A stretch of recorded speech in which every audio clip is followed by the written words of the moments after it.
দাদা, একজনকে অ্যারেস্ট করেছে কলকাতা পুলিশ, যে প্যাটিস কাণ্ড হয়েছিল গীতা পাঠের অনুষ্ঠানে। দেখুন, প্রথম কথা হচ্ছে যেভাবে এর পেছনে সিপিএম এবং তৃণমূল কংগ্রেস নেমেছে, আজকে তার পরিষ্কার বোঝা যাচ্ছে যে হিন্দুদের অবস্থা পশ্চিমবঙ্গে কী। গণ্ডগোলটা তো প্যাটিস বিক্রি করা নিয়ে নয়, গণ্ডগোলটা হচ্ছে নিরামিষ বলে চিকেন প্যাটিস বিক্রি করা নিয়ে। দুটোর মধ্যে তো পার্থক্য আছে। আমি চিকেন খাই, কিন্তু কেউ তো নাই খেতে পারে, কিন্তু তাকে তো আপনি মিথ্যে কথা বলে ভেজ বলে চিকেন খাওয়াতে পারেন না। অপরাধ তো, তাও গীতা পাঠের মতো একটি পবিত্র জায়গায়। আজকে সিপিএমের যে বাচ্চা ছেলেটি কেস মামলা করেছে উকিলবাবু, তাকে বলুন তো, সে তো সন্ধ্যাবেলা হলে মাঝে মাঝে ঢুকুঢুকু করে, আমার কাছে খবর আছে।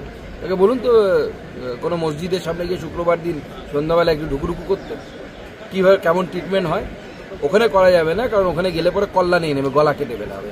হিন্দুদের উপর এই যে চরম অত্যাচার, সিপিএম তৃণমূল সব মিলে হিন্দু বলে এদেরকে অ্যারেস্ট করা হয়েছে, এবং হিন্দুদের উপর এই অত্যাচার তৃণমূল কংগ্রেস এবং সিপিএম মিলে করছে। আমরা নিঃশর্ত মুক্তি চাইছি।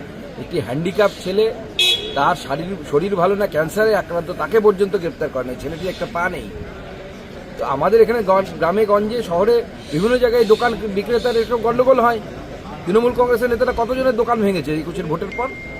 হরগোবিন্দ দাস, চন্দন দাস মারা গেল, খুন হলো বাড়ির সামনে, কোনো বুদ্ধিজীবীকে তো তখন চিৎকার করতে দেখিনি। ও হিন্দুর জীবনের দাম নেই নাকি? আর অন্যদের মুসলিমদের প্যাটিসেরও দাম আছে।